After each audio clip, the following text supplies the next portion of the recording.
Hello friends, আশা করি আপনারা সবাই ভালো আছেন। আজ আমরা এই ভিডিওর মাধ্যমে একটি সুগারের ভালো ট্যাবলেট নিয়ে আলোচনা করতে চলেছি।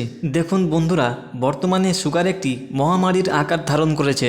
আপনারা লক্ষ্য করলে দেখতে পাবেন যে সুগারের রোগীর সংখ্যা একটু একটু করে বেড়েই চলেছে। তাই আজ আমি এই ভিডিওর মাধ্যমে আপনাদেরকে বলতে চলেছি এই ট্যাবলেটটির খাবার নিয়ম, সঠিক ব্যবহার ও সতর্কবার্তা। আপনারা সব কিছু জানবেন এই ভিডিওর মাধ্যমে।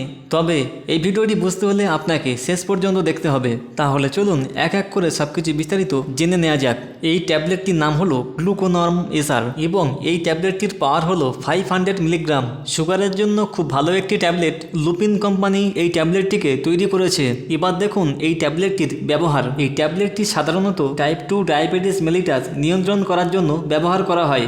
এবার দেখা যাক এই টাইপ 2 ডায়াবেটিস মেলিটাস কি। দেখুন এই টাইপ 2 ডায়াবেটিস মেলিটাস একটি দীর্ঘস্থায়ী রোগ যা শরীরের খাদ্য থেকে শক্তি উৎপাদনের ক্ষমতাকে প্রভাবিত করে।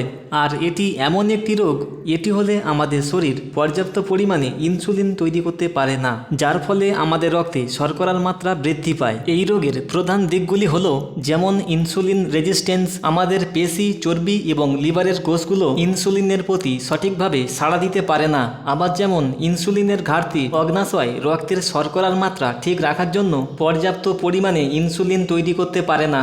এবার দেখুন এর সাধারণ লক্ষণ কি কি হতে পারে।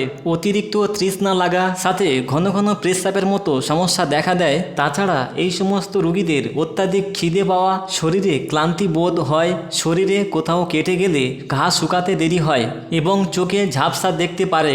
এবার আমরা দেখে নেব এই ট্যাবলেটটির খাবার নিয়ম। এই ট্যাবলেটটি টাইপ 2 ডায়াবেটিস রোগীদের প্রথমে তাদের সুগার চেক করা হয়, তারপরে তাদের সুগারের মাত্রা অনুযায়ী এই ট্যাবলেটটি খেতে বলা হয়। এই ট্যাবলেটটি প্রত্যেক দিন সকালে খালি পেটে খাওয়া উচিত। সুগারের রোগীদের শুধু এই ট্যাবলেটের উপরে নির্ভর করে থাকলে হয় না। যে খাবারগুলিতে শর্করার পরিমাণ বেশি সেই খাবারগুলি ত্যাগ করা উচিত, যেমন আলু, মিষ্টি, পাকা কলা, মিষ্টি জাতীয় পানীয়, সাথে অতিরিক্ত অ্যালকোহল পান করা উচিত নয়। এতে করে সুগারের রোগীদের খারাপ হওয়ার ঝুঁকি বাড়তে পারে। আর এই ট্যাবলেটটির সাইড এফেক্টের কথা বলতে গেলে গা গুলানো, বমি ভাব, মাথা ঘোরা ও পেট ফোলা ভাব থাকতে পারে। তবে এই ওষুধটি ব্যবহার করার আগে অবশ্যই একজন ডাক্তারবাবুর সাথে আলোচনা করে তবেই খাবেন। যদি আপনি নতুন হয়ে থাকেন তাহলে অবশ্যই আমাদের এই চ্যানেলটিকে সাবস্ক্রাইব করবেন। আর ভিডিওটি ভালো লাগলে লাইক, কমেন্ট, শেয়ার করবেন। আজকের মতো ভিডিওটি এখানেই শেষ করছি। দেখা হবে পরের ভিডিওতে। ততক্ষণ পর্যন্ত সবাই সুস্থ থাকবেন, ভালো থাকবেন।